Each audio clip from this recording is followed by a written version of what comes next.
નમસ્કાર અને સુસ્વાગતમ વિદ્યાર્થી મિત્રો. હું છું તમારો મિત્ર, માર્ગદર્શક અને તમે સૌ જોઈ રહ્યા છો આપણી પોતાની એજ્યુકેશનલ ચેનલ શિક્ષા એકેડમી ઓનલાઈન. આપ સૌનું હું અહીં હૃદયપૂર્વક સ્વાગત કરું છું. આપણે સૌ જાણીએ છીએ કે સ્પર્ધાત્મક પરીક્ષાઓનો માહોલ દિવસેને દિવસે વધુને વધુ પડકારજનક બની રહ્યો છે.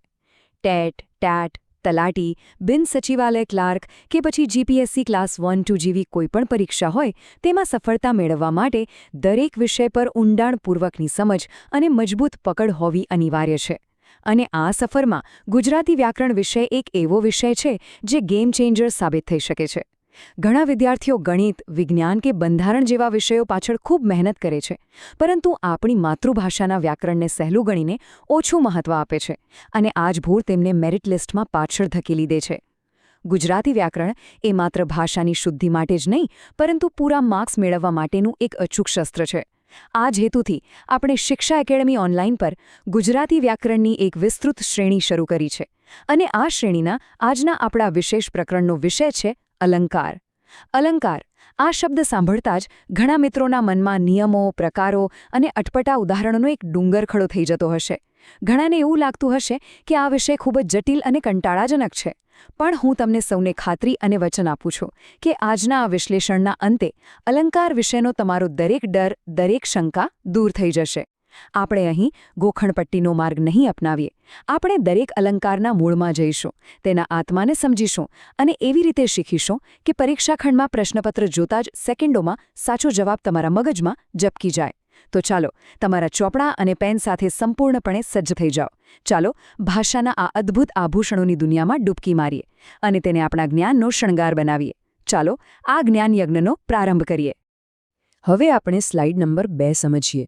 અહીં સૌથી પાયાનો, સૌથી બુનિયાદી પ્રશ્ન પૂછવામાં આવ્યો છે: અલંકાર એટલે શું?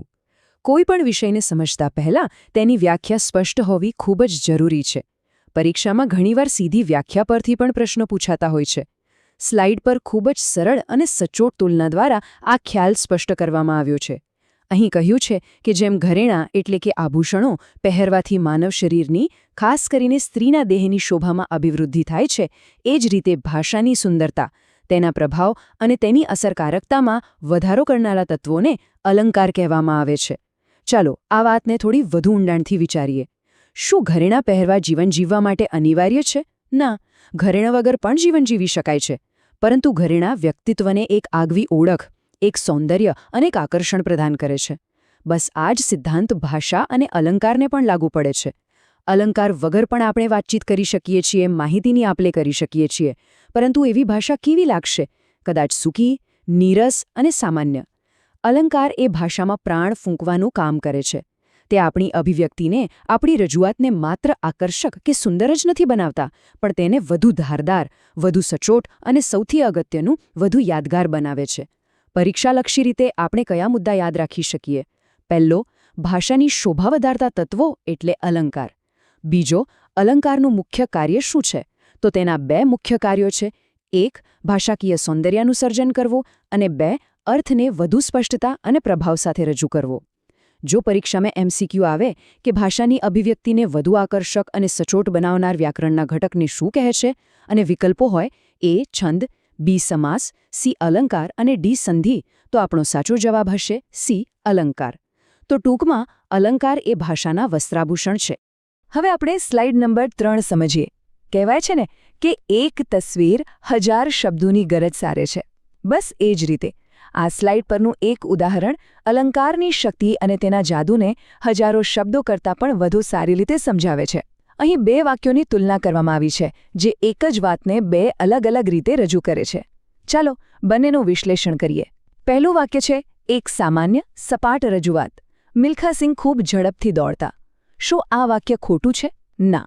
વ્યાકરણની દ્રષ્ટિએ આ વાક્ય 100% સાચું છે. તે આપણને એક તથ્ય, એક માહિતી આપે છે કે મિલ્ખા સિંહની દોડવાની ગતિ ખૂબ જ વધારે હતી. પણ આ વાક્ય વાંચીને કે સાંભળીને આપણા મન પર, આપણા હૃદય પર શી અસર થાય છે? કોઈ ખાસ નહીં. તે એક સૂકા સમાચાર જેવું લાગે છે. તેનાથી આપણા મનમાં કોઈ ચિત્ર, કોઈ ભાવ કે કોઈ રોમાંચનો અનુભવ થતો નથી. હવે બીજું વાક્ય જુઓ, જે એક અલંકારિક એટલે કે શણગારેલી રજૂઆત છે. મિલ્ખા સિંહ તો એવું દોડતા જાણે ઉડતા ન હોય. અહીં જુઓ, જાદુ થઈ ગયો.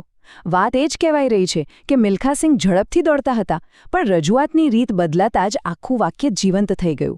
અહીં કયા શબ્દોએ જાદુ કર્યો? જાણે ઉડતા ન હોય. આ શબ્દોએ મિલ્ખાસિંહની દોડવાની ક્રિયાને એક કલ્પનાનું સ્વરૂપ આપી દીધું. અહીં દોડવાની ગતિની તીવ્રતા બતાવવા માટે તેની તુલના ઉડવાની ક્રિયા સાથે કરવામાં આવી છે. આ વાક્ય વાંચતા જ આપણી આંખો સામે એક દૃશ્ય ખડું થાય છે. એક ટ્રેક જેના પર મિલ્ખાસિંહના પગ જાણે જમીનને સ્પર્શતા જ નથી. તેઓ હવામાં તરી રહ્યા છે, પવનને ચીરી રહ્યા છે. આ છે અલંકારની તાકાત. તે સૂકી માહિતીને જીવંત અનુભવમાં પરિવર્તિત કરી દે છે. આ વાક્યમાં ઉત્પ્રેક્ષા અલંકારનો પ્રયોગ થયો છે, જેના વિશે આપણે આગળ વિગતવાર ભણીશું. પરીક્ષામાં તમને આવા 2 વાક્યો આપીને પૂછવામાં આવી શકે છે કે કયું વાક્ય વધુ પ્રભાવશાળી છે અને શા માટે. ત્યારે તમારે સમજાવવાનું કે બીજા વાક્યમાં અલંકારના પ્રયોગ દ્વારા ભાવને વધુ તીવ્રતાથી અને કલ્પનાને વધુ સચોટતાથી રજૂ કરવામાં આવી છે, તેથી તે વધુ અસરકારક છે. હવે આપણે સ્લાઇડ નંબર 4 સમજીએ. અહીં અલંકારના વર્ગીકરણનો પાયો, તેનો મૂળભૂત ઢાંચો રજૂ કરવામાં આવ્યો છે. જેમ કોઈ ભવ્ય મંદિર કે ઇમારત મજબૂત સ્તંભો પર ટકેલી હોય છે, તેવી જ રીતે ગુજરાતી વ્યાકરણમાં અલંકારશાસ્ત્રનું આખું માળખું મુખ્યત્વે આ 2 મહાન સ્તંભો પર ટકેલું છે. આ બંને પ્રકારોને સમજવા એ આપણા આજના અભ્યાસ માટે અત્યંત આવશ્યક છે, કારણ કે બાકીના બધા જ અલંકારોના પેટા પ્રકારો આ 2માંથી કોઈ એક શ્રેણી હેઠળ જ આવે છે. આ સ્લાઇડને આપણે આજના પ્રકરણનો રોડમેપ કે અનુક્રમણિકા પણ કહી શકીએ. ચાલો બંને સ્તંભોનો પરિચય મેળવીએ. પહેલો મુખ્ય પ્રકાર છે શબ્દાલંકાર. મિત્રો, વ્યાકરણમાં ઘણીવાર શબ્દ પોતે જ પોતાની વ્યાખ્યા કહી દેતો હોય છે. અહીં પણ એવું જ છે. આ શબ્દને છૂટો પાડો. શબ્દ પ્લસ અલંકાર એટલે કે એવો અલંકાર જેનો આધાર શબ્દ હોય. જ્યારે કાવ્ય કે વાક્યમાં સૌંદર્યનો આધાર કોઈ ચોક્કસ શબ્દ કે તેમાં રહેલો ધ્વનિ, સાઉન્ડ કે નાદ, રિધમ હોય, ત્યારે તેને શબ્દાલંકાર કહેવાય છે. અહીં શબ્દોની ગોઠવણી અને તેમના ઉચ્ચારણથી એક સંગીતમય ચમત્કૃતિ સર્જાય છે. બીજો મુખ્ય પ્રકાર છે અર્થાલંકાર. અહીં પણ નામ જ તેનો અર્થ સ્પષ્ટ કરે છે. અર્થ પ્લસ અલંકાર એટલે કે એવો અલંકાર જેનો આધાર અર્થ હોય. જ્યારે સૌંદર્યનો આધાર શબ્દ નહીં, પરંતુ તે શબ્દમાંથી પ્રગટ થતો અર્થ, મીનિંગ કે ભાવ, કોન્સેપ્ટ હોય, ત્યારે તેને અર્થાલંકાર કહેવાય છે. અહીં શબ્દો કયા વાપર્યા છે તે ગૌણ છે, પરંતુ તેના દ્વારા કયો વિચાર વ્યક્ત થયો છે તે મુખ્ય છે. આપણે આ બંને પ્રકારો અને તેના પેટા પ્રકારોને આગળના સ્લાઇડ્સમાં ઉદાહરણો સાથે ખૂબ જ વિગતવાર અને ઊંડાણપૂર્વક સમજવાના છીએ. હવે આપણે સ્લાઇડ નંબર 5 સમજીએ. અહીંથી આપણે આપણા અભ્યાસના પ્રથમ અને મહત્વપૂર્ણ પડાવ તરફ આગળ વધી રહ્યા છીએ. આ વિભાગનું શીર્ષક છે શબ્દાલંકાર અને તેની ઓળખ માટે કૌંસમાં એક જ સચોટ શબ્દ આપ્યો છે ધ્વનિ સૌંદર્ય. મિત્રો, આ એક જ શબ્દ આખા પ્રકારનો સારાંશ આપી દે છે. અહીં જે કંઈ પણ સૌંદર્ય છે, જે કંઈ પણ ચમત્કૃતિ છે, જે કંઈ પણ જાદુ છે, તે બધું જ ધ્વનિ એટલે કે અવાજ પર, નાદ પર, લય પર નિર્ભર છે. આ વિભાગમાં આપણે એવા અલંકારોનો અભ્યાસ કરીશું જેમાં અર્થ કરતાં શબ્દની ગોઠવણી અને તેમાંથી ઉત્પન્ન થતું સંગીત વધુ મહત્વનું હોય છે. આપણે જોઈશું કે કેવી રીતે મહાન કવિઓ અને ચતુર લેખકો શબ્દોના નાદ, પ્રાસ અને લયનો કુશળતાપૂર્વક ઉપયોગ કરીને ભાષાને કર્ણપ્રિય એટલે કે કાનને સાંભળવી ગમે તેવી અને સંગીતમય બનાવે છે. તો ચાલો આ ધ્વનિના જાદુને, આ નાદ સૌંદર્યને નજીકથી જાણીએ અને તેના રહસ્યોને ઉકેલીએ. હવે આપણે સ્લાઇડ નંબર 6 સમજીએ. આ સ્લાઇડ શબ્દાલંકારના હૃદયને, તેના આત્માને સ્પર્શે છે. તે સમજાવે છે કે શબ્દાલંકારનો મૂળભૂત સિદ્ધાંત શું છે અને તેને અર્થાલંકારથી કઈ રીતે અલગ પાડી શકાય. પહેલો મુદ્દો કહે છે કે કાવ્યમાં ધ્વનિ અથવા શબ્દના વિશિષ્ટ સંયોજનથી નીપજતું નાદ સૌંદર્ય એટલે શબ્દાલંકાર. આનો અર્થ શું થયો? આનો અર્થ એ છે કે અહીં કવિ એવી રીતે શબ્દોની પસંદગી અને ગોઠવણી કરે છે કે તેમાંથી એક પ્રકારનું સંગીત પેદા થાય, એક પ્રકારનો લય જળવાય. આ સંગીત જ શબ્દાલંકાર છે. હવે નીચે પીળા બોક્સમાં આપેલો મહત્વનો નિયમ એ પરીક્ષા માટે સૌથી અગત્યનો મુદ્દો છે. આ નિયમ શબ્દાલંકારની કસોટી છે. આ નિયમ કહે છે, જો પંક્તિમાં વપરાયેલા શબ્દને બદલે તેનું સમાનાર્થી શબ્દ મૂકવામાં આવે તો ધ્વનિ તૂટે છે અને અલંકાર નાશ પામે છે. ચાલો આ નિયમને એક ખૂબ જ જાણીતા અને મજેદાર ઉદાહરણથી પ્રાયોગિક રીતે સમજીએ. એક પંક્તિ છે, કાકાએ કાકીને કહ્યું કે કબાટમાંથી કાચી કેરીનું કચુંબર કાઢ. અહીં ક વર્ણના પુનરાવર્તનને કારણે એક મજા આવે છે, એક ધ્વનિ માધુર્ય સર્જાય છે, જે સાંભળવું ગમે છે. હવે કલ્પના કરો કે હું આ વાક્યમાં કેરી શબ્દને બદલે તેનો સમાનાર્થી શબ્દ આમ્ર મૂકી દઉં, તો વાક્ય શું બનશે? કાકાએ કાકીને કહ્યું કે કબાટમાંથી કાચી આમ્રનું કચુંબર કાઢ. હવે જુઓ, વાક્યનો અર્થ તો એ જ રહ્યો, પણ પેલી મજા, પેલો લય, પેલો સંગીત સંપૂર્ણપણે ગાયબ થઈ ગયું. કેરી હટાવતા જ અલંકારનું સૌંદર્ય નાશ પામ્યું. બસ આ જ શબ્દાલંકારની સાચી ઓળખ છે. જ્યાં શબ્દનું સ્થાન અફર હોય, જ્યાં શબ્દને બદલી ન શકાય, તે જ શબ્દાલંકાર. પરીક્ષામાં કોઈ પંક્તિમાં શબ્દ બદલીને જોજો. જો મજા જતી રહે તો સમજી જવાનું કે તે જ શબ્દાલંકાર છે. હવે આપણે સ્લાઇડ નંબર 7 સમજીએ. અહીં આપણે શબ્દાલંકારના પ્રથમ અને સૌથી વધુ પ્રચલિત પેટા પ્રકાર વર્ણાનુપ્રાસ અલંકાર વિશે અભ્યાસ કરીશું. કેટલાક વ્યાકરણશાસ્ત્રીઓ આ અલંકારને વર્ણસગાઈના નામથી પણ ઓળખે છે. ચાલો તેના નામ પરથી જ તેનો અર્થ કાઢવાનો પ્રયત્ન કરીએ. શબ્દ છે વર્ણ વત્તા અનુપ્રાસ. વર્ણ એટલે શું? વર્ણ એટલે અક્ષર, જેમ કે ક, ખ, ગ, અને અનુપ્રાસ એટલે પુનરાવર્તન, એટલે કે વારંવાર આવવું. આમ નામ પરથી જ વ્યાખ્યા સ્પષ્ટ થાય છે. જ્યારે કોઈ કાવ્યપંક્તિ કે વાક્યમાં એક જ વર્ણ, અક્ષર 2 કે તેથી વધુ વખત પુનરાવર્તિત થાય અને આ પુનરાવર્તનને કારણે એક નાદ માધુર્ય, એક સંગીત ઉત્પન્ન થાય, ત્યારે વર્ણાનુપ્રાસ અલંકાર બને છે. આ અલંકારને ઓળખવો સૌથી સરળ છે. સ્લાઇડ પર આપેલા ઉદાહરણો જોઈએ. પહેલું ઉદાહરણ કવિ કાંતની સુંદર પંક્તિ છે. કામિની કોકિલા કેલી કૂજન કરે. આ પંક્તિને ધ્યાનથી વાંચો અને મનમાં બોલો. અહીં કયો વર્ણ વારંવાર આવે છે? ક વર્ણ. જુઓ, કામિની કોકિલા કેલી કૂજન કરે. આ ક વર્ણનું પુનરાવર્તન એક એવી સંગીતમય અસર ઊભી કરે છે જે કાનને સાંભળવી ગમે છે. બીજું ઉદાહરણ છે સાગરે ભાસતી ભવ્ય ભરતી. અહીં કયો વર્ણ પુનરાવર્તિત થાય છે? ભ વર્ણ. ભાસતી, ભવ્ય, ભરતી. આ ભ વર્ણનું પુનરાવર્તન જાણે સમુદ્રની ભરતીના મોજાના અવાજને આપણી સમક્ષ જીવંત કરી દે છે. પરીક્ષામાં જ્યારે કોઈ પંક્તિ આપીને અલંકાર ઓળખવાનું કહેવામાં આવે ત્યારે સૌ પ્રથમ એ જ તપાસવાનું કે શું કોઈ એક વર્ણ વારંવાર રિપીટ થાય છે.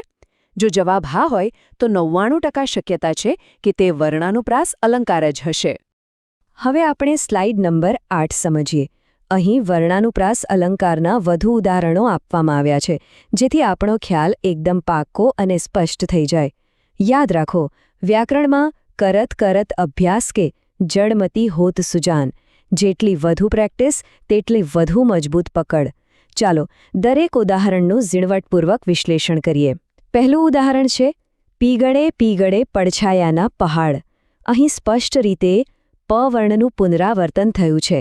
પીગળે પીગળે પડછાયાના પહાડ. આ પ વર્ણનો રણકાર ઉનાળાની ધૂમધકતી બપોરનું અને ઓગળતા પડછાયાનું સુંદર દૃશ્ય આપણી આંખો સમક્ષ ખડું કરે છે. બીજું ઉદાહરણ કાળું એનું કામ કાળા કરમનો કાળો મોહન.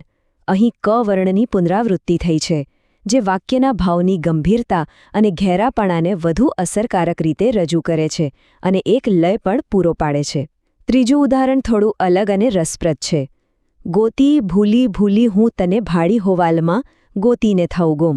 અહીં કોઈ એક જ વર્ણનું સ્પષ્ટ પુનરાવર્તન નથી, પરંતુ ગ, ભ અને લ જેવા વર્ણોનું મિશ્ર પુનરાવર્તન જોવા મળે છે. ગોતી, ભૂલી, ભાડી, વાલમાં, ગુમ. આ સંયોજન સમગ્ર પંક્તિમાં એક આગવી લયબદ્ધતા અને મધુરતા લાવે છે. ચોથું ઉદાહરણ સુયોગ આગમ્ય સુંદર સુહાગી માંગલ્યનો. અહીં સવર્ણનું પુનરાવર્તન થયું છે. સુયોગ, સુંદર, સુહાગી. આ સાનો ધ્વનિ વાતાવરણને મંગલમય, પવિત્ર અને સૌમ્ય બનાવે છે. આ બધા ઉદાહરણો પરથી એક વાત સ્પષ્ટ થાય છે કે વર્ણાનુપ્રાસને ઓળખવા માટે તમારે માત્ર પંક્તિને ધ્યાનથી વાંચીને કે સાંભળીને તેમાં પુનરાવર્તિત થતા અક્ષરને શોધવાનો છે. આટલું કરતાં જ તમને તમારો જવાબ મળી જશે. હવે આપણે સ્લાઇડ નંબર 9 સમજીએ. અહીં શબ્દાલંકારનો બીજો મહત્વપૂર્ણ અને પરીક્ષામાં વારંવાર પૂછાતો પેટા પ્રકાર રજૂ થયો છે. તેનું નામ છે પ્રાસ સાંકડી અલંકાર. તેનું બીજું પ્રચલિત નામ આંતરપ્રાસ છે, જેને પણ યાદ રાખવું જરૂરી છે. ચાલો ફરીથી તેના નામને જ સમજીએ.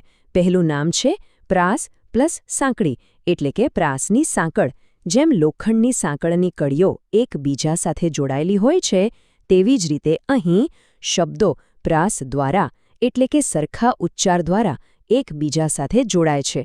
બીજું નામ છે આંતરપ્રાસ એટલે કે આંતરિક પ્રાસ, પંક્તિની અંદર બંધાતો પ્રાસ. હવે વ્યાખ્યા જોઈએ, જે ખૂબ જ સ્પષ્ટ છે. કોઈ એક કાવ્ય પંક્તિના બે ચરણો એટલે કે બે ભાગોમાં જ્યારે પહેલા ચરણનો છેલ્લો શબ્દ અને બીજા ચરણનો પહેલો શબ્દ આ બંને શબ્દો વચ્ચે પ્રાસ રચાયેલો હોય ત્યારે પ્રાસ સાંકળી અલંકાર બને છે. આ રચના પંક્તિને એક સળંગ પ્રવાહ, ગેયતા અને સાતત્ય બક્ષે છે. સ્લાઇડ પર આપેલી સાંકળની કડીઓનું ચિત્ર આ અલંકારના સ્વરૂપને બરાબર સમજાવે છે. હવે ઉદાહરણ જોઈએ, જે પ્રેમાનંદના આખ્યાનમાંથી લેવાયેલું છે. મહેતાજી નિશાળે આવ્યા, લાવ્યા પ્રસાદને કર્યો ઉત્સવ. અહીં જુઓ, પંક્તિનો પહેલો ભાગ આવ્યા શબ્દ પર પૂરો થાય છે અને તરત જ બીજો ભાગ લાવ્યા શબ્દથી શરૂ થાય છે. આવ્યા અને લાવ્યા આ બંને શબ્દો વચ્ચે સ્પષ્ટ પ્રાસ છે. આ પ્રાસે જ બંને ચરણોને એક સાંકળની જેમ મજબૂતાઈથી જોડી દીધા છે. આ જ પ્રાસ સાંકળી અલંકાર છે. હવે આપણે સ્લાઇડ નંબર 10 સમજીએ. અહીં પ્રાસ સાંકળીના વધુ ઉદાહરણો દ્વારા આપણે આ ખ્યાલને વધુ દ્રઢ અને પાક્કો કરીશું. ચાલો એક પછી એક ઉદાહરણ જોઈએ. પહેલું ઉદાહરણ છે વિદ્યા ભણ્યો જે તેહ ઘેર વૈભવ રૂડો. અહીં પંક્તિના બે ચરણ સ્પષ્ટ છે. પહેલા ચરણનો અંતિમ શબ્દ છે જેહ અને બીજા ચરણનો પ્રથમ શબ્દ છે તેહ. જેહ અને તેહ વચ્ચે સ્પષ્ટ પ્રાસ રચાય છે. આથી અહીં પ્રાસ સાંકળી અલંકાર બને છે. આ રચના વિચારને પણ એક સૂત્રમાં બાંધે છે કે જે વિદ્યા ભણે છે તેને જ વૈભવ મળે છે. બીજું ઉદાહરણ નરસિંહ મહેતાના પદમાંથી છે. પ્રેમ પદાર્થ અમો પામીએ, વામીએ જન્મ મરણ જંજાળ. અહીં પહેલા ચરણનો છેલ્લો શબ્દ છે પામીએ અને બીજા ચરણનો પહેલો શબ્દ છે વામીએ. પામીએ, વામીએ આ પ્રાસ પંક્તિમાં લય, મધુરતા અને સાતત્ય ઉમેરે છે. હવે ત્રીજું ઉદાહરણ જુઓ. વાપરીએ વિચારીને વાણી પાછી પણ એમ જ વહેતે. અહીં કૌંસમાં વાણી પાછી આપ્યું છે.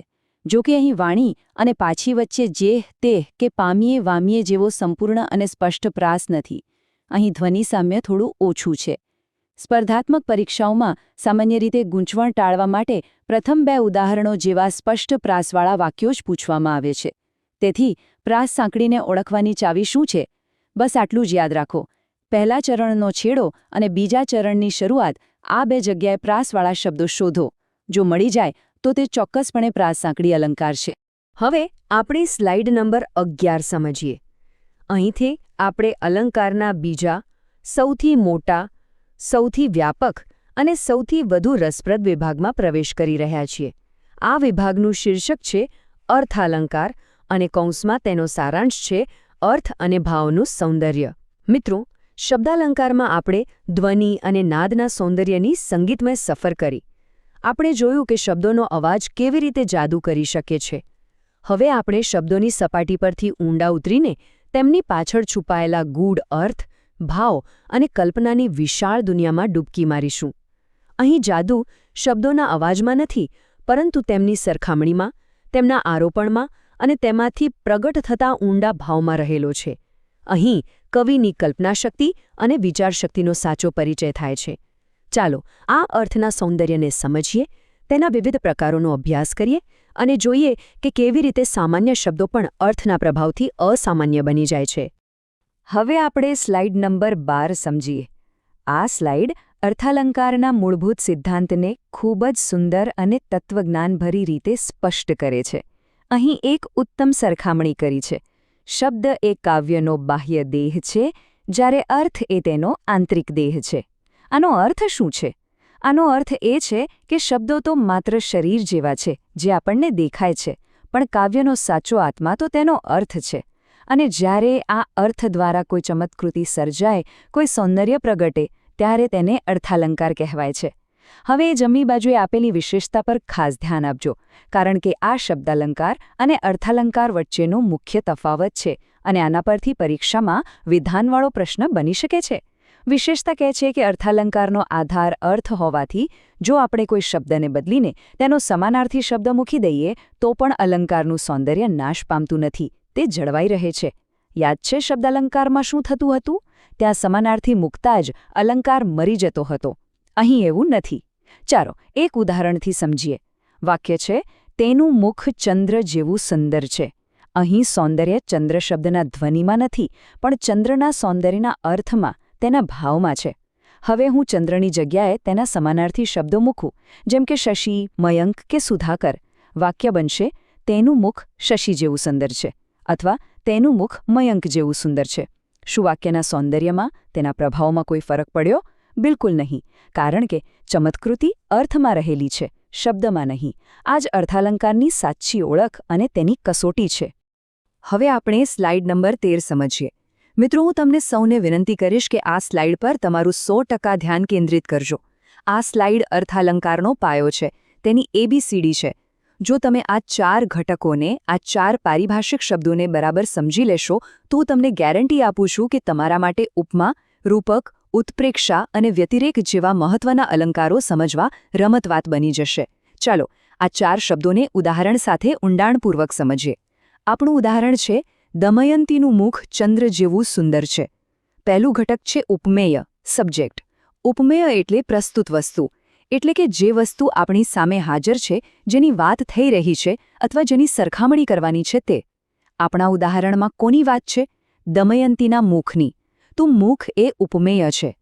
બીજો ઘટક છે ઉપમાન, ઓબ્જેક્ટ. ઉપમાન એટલે અપ્રસ્તુત વસ્તુ, એટલે કે ઉપમેયની સરખામણી જેની સાથે કરવામાં આવે છે તે. ઉપમાન હંમેશા કોઈ પ્રસિદ્ધ, જાણીતી અને ગુણની બાબતમાં શ્રેષ્ઠ વસ્તુ હોય છે. અહીં મુખની સરખામણી કોની સાથે થઈ છે? ચંદ્ર સાથે. તો ચંદ્ર એ ઉપમાન છે. ત્રીજો ઘટક છે સાધારણ ધર્મ, કોમન ક્વોલિટી. સાધારણ એટલે કોમન, એટલે કે બંનેમાં હોય તેવું. ઉપમેય, મુખ અને ઉપમાન, ચંદ્ર, બંનેમાં કયો સમાન ગુણ છે જેના કારણે સરખામણી થઈ? સુંદરતા. તો સુંદર એ સાધારણ ધર્મ છે. અને ચોથો ઘટક છે ઉપમાવાચક શબ્દ. આ એવો શબ્દ છે જે સરખામણી કે તુલનાનો ભાવ દર્શાવે છે. અહીં જેવું શબ્દ સરખામણી બતાવે છે, તેથી તે ઉપમાવાચક શબ્દ છે. આ 4ને બરાબર મગજમાં બેસાડી દો: ઉપમેય, ઉપમાન, સાધારણ ધર્મ અને ઉપમાવાચક શબ્દ. હવે આપણે સ્લાઇડ નંબર 14 સમજીએ. અહીંથી આપણે અર્થાલંકારના પેટા પ્રકારોની રોમાંચક સફર શરૂ કરીએ છીએ, અને સૌથી પહેલો, સૌથી સરળ અને સૌથી વધુ પ્રચલિત અલંકાર છે ઉપમા અલંકાર. ઉપમાનો શાબ્દિક અર્થ જ થાય છે સરખામણી કે તુલના. તેની વ્યાખ્યા ખૂબ જ સરળ અને સ્પષ્ટ છે. જ્યારે બે ભિન્ન વસ્તુઓ કે વ્યક્તિઓ વચ્ચે કોઈ એક સમાન ગુણના આધારે સીધી સરખામણી કરવામાં આવે, ત્યારે ઉપમા અલંકાર બને છે. અહીં સીધી સરખામણી શબ્દ મહત્વનો છે, કારણ કે અહીં ઉપમેયને ઉપમાન જેવું બતાવવામાં આવે છે. ઉપમેય એ જ ઉપમાન છે તેવું નથી કહેવાતું.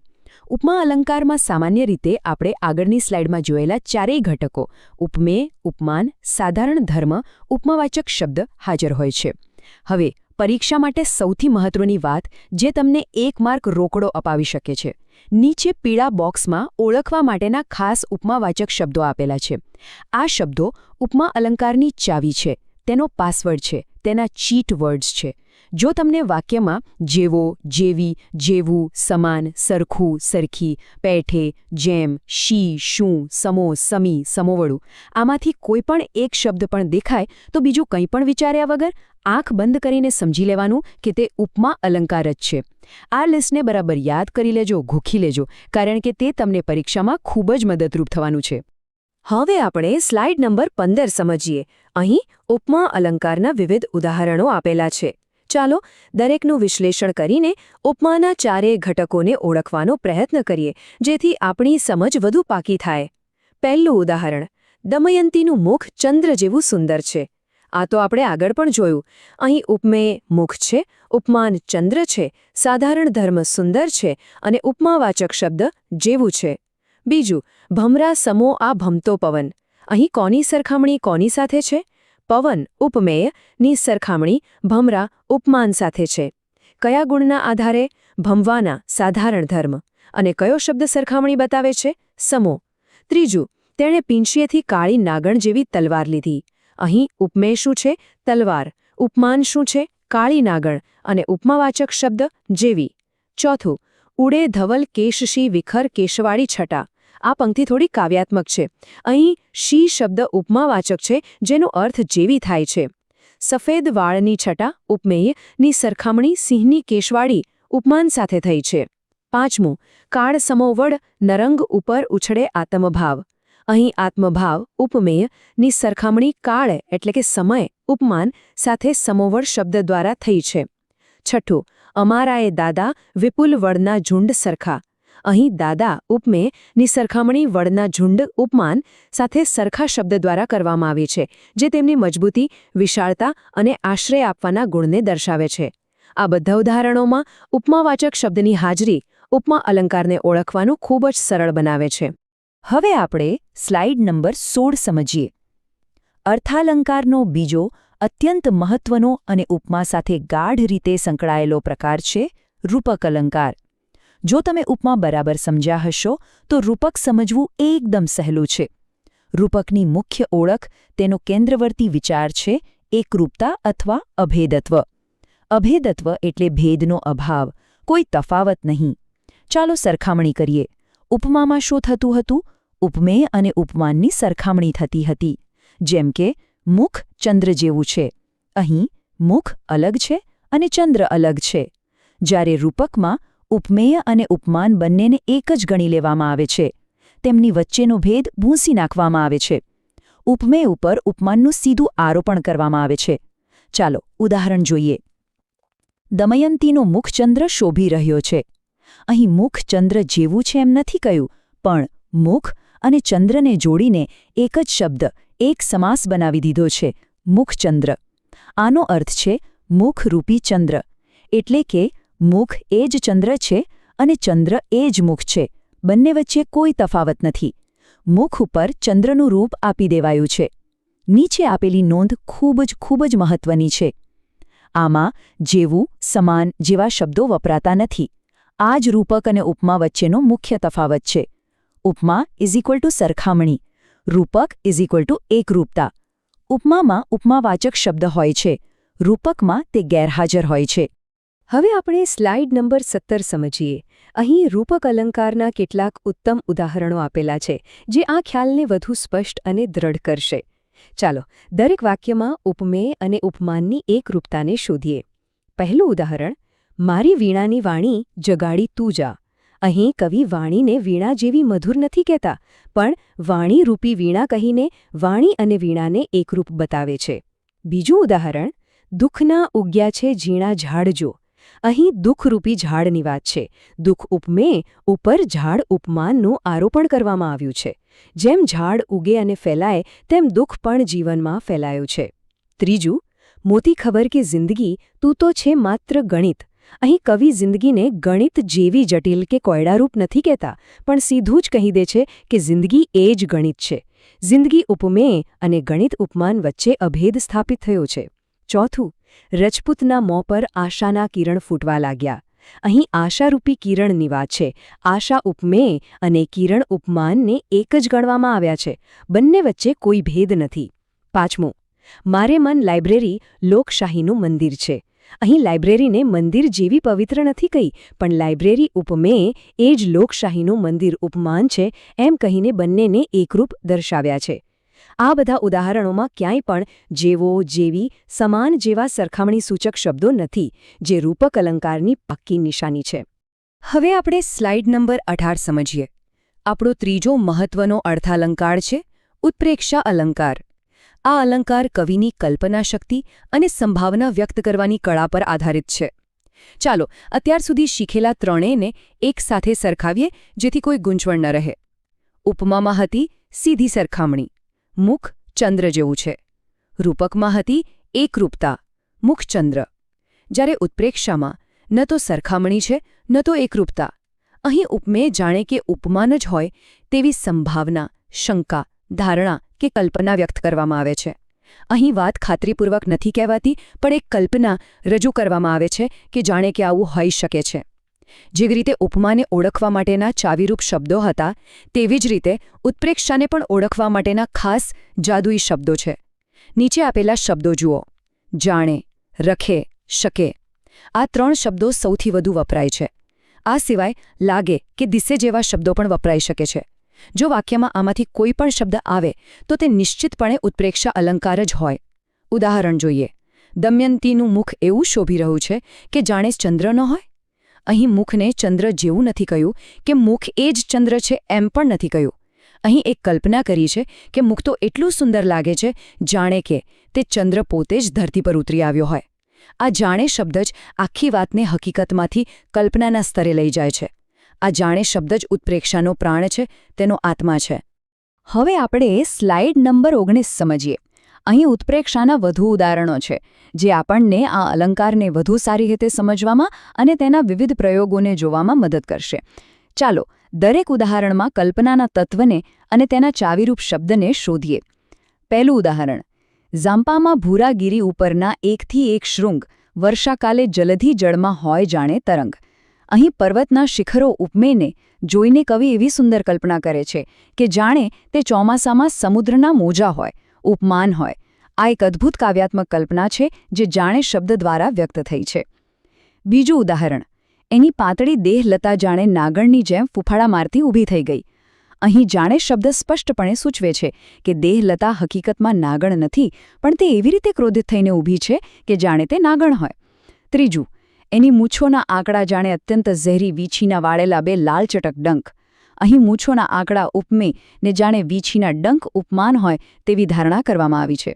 આ કલ્પના ભયનો ભાવ જગાડે છે. ચોથું: હૈયું જાણે હિમાલય.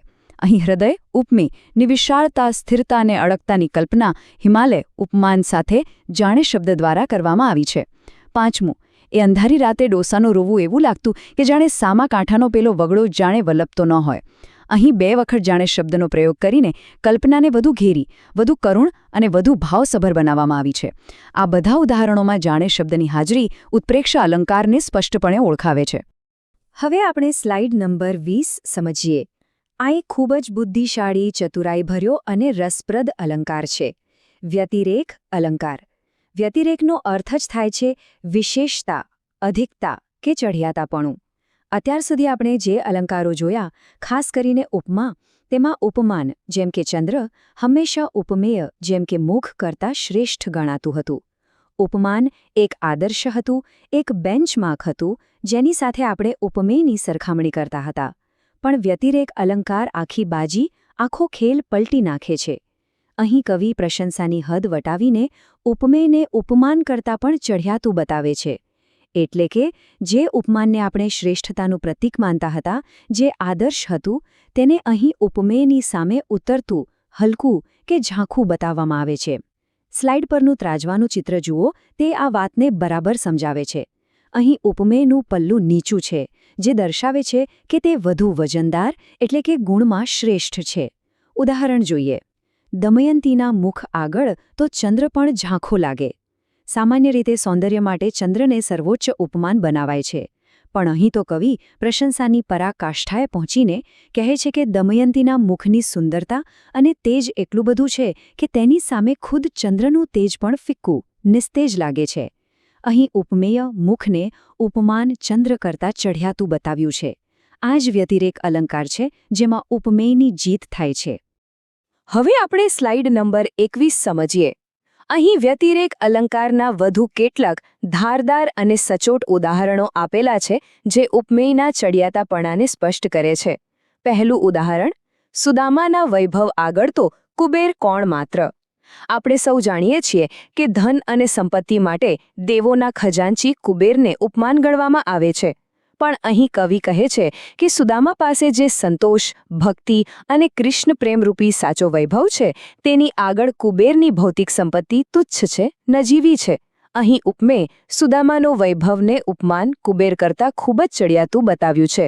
બીજું: વરસે ઘડીક વ્યોમ વાદળી રેલોલ, માળીનો મેહ બારે માસ રેલોલ. અહીં આકાશમાંથી વરસતો વરસાદ ઉપમાન તો ક્ષણિક છે, થોડીવાર વરસીને બંધ થઈ જાય, પણ માનો પ્રેમ ઉપમેય તો બારે માસ જીવનભર અવિરત વરસતો રહે છે. આમ માના પ્રેમને વરસાદ કરતાં શ્રેષ્ઠ બતાવ્યો છે. ત્રીજું: કમળ થકીએ કોમળું રે બહેની, અંગ છે એનું. કોમળતા માટે કમળ પ્રખ્યાત ઉપમાન છે, પણ અહીં નાયિકાના અંગ ઉપમેયને કમળ કરતાં પણ વધુ કોમળ કહેવામાં આવ્યું છે. ચોથું: એ કામિનીનો કંઠ સાંભળી કોકિલા થઈ કાળી. મધુર કંઠ માટે કોયર, કોકિલાને સર્વશ્રેષ્ઠ ઉપમાન ગણાય છે, પણ અહીં નાયિકાનો કંઠ એટલો મીઠો છે કે તેને સાંભળીને કોયલ પણ ઈર્ષ્યાથી શરમથી કાળી પડી ગઈ. આ બધા ઉદાહરણોમાં ઉપમાનને હરાવીને ઉપમેયની શ્રેષ્ઠતા સ્થાપિત કરવામાં આવી છે. મિત્રો, આ સાથે જ આપણે અલંકારના મુખ્ય પ્રકારો અને તેના મહત્વના પેટા પ્રકારોને ઉદાહરણો સાથે ખૂબ જ ઊંડાણપૂર્વક સમજ્યા. આપણે શબ્દાલંકારમાં વર્ણાનુપ્રાસ અને પ્રાસ સાંકળી તથા અર્થાલંકારમાં ઉપમા, રૂપક, ઉત્પ્રેક્ષા અને વ્યતિરેકનો ઝીણવટભર્યો અભ્યાસ કર્યો. મને પૂરી આશા અને શ્રદ્ધા છે કે આ વિશ્લેષણ તમારા માટે ખૂબ ઉપયોગી રહ્યું હશે અને હવે તમને અલંકાર ઓળખવામાં એક નવો આત્મવિશ્વાસ આવ્યો હશે. યાદ રાખો, વ્યાકરણ એ મહાવરાનો વિષય છે. જેટલા વધુ ઉદાહરણોનો અભ્યાસ કરશો, જૂના પ્રશ્નપત્રો ઉકેલશો, તેટલી તમારી પકડ મજબૂત બનશે. વધુ અભ્યાસ અને આવા જ જ્ઞાનવર્ધક વિશ્લેષણ માટે અમારી ચેનલ શિક્ષા એકેડેમી ઓનલાઈન સાથે જોડાયેલા રહો. તમારી આવનારી તમામ પરીક્ષાઓ માટે ખૂબ ખૂબ શુભેચ્છાઓ. જય હિન્દ, જય ભારત.